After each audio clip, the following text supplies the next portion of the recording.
हिंदुस्तान आज अपना 79वां योम आज़ादी का जश्न मना रहा है।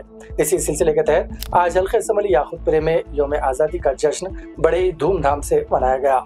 इस मौके पर एमएलए जाफर हुसैन महराज ने याकुतपुरा हल्के में 52 मुख्तलिफ मुकामात पर हिंदुस्तानी कौमी परचम लहराया। इस मौके पर क्या बड़े क्या बच्चे सुबह ने आज़ादी के जश्न में बढ़ चढ़ कर हिस्सा लिया।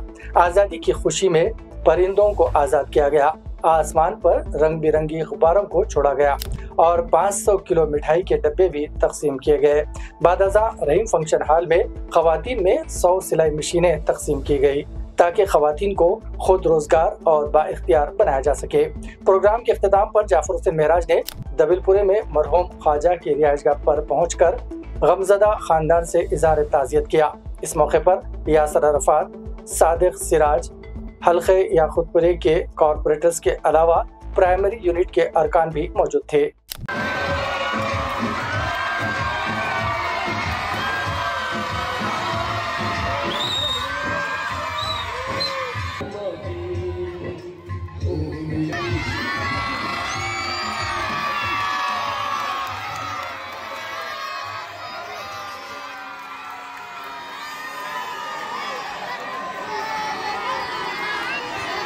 पंजाब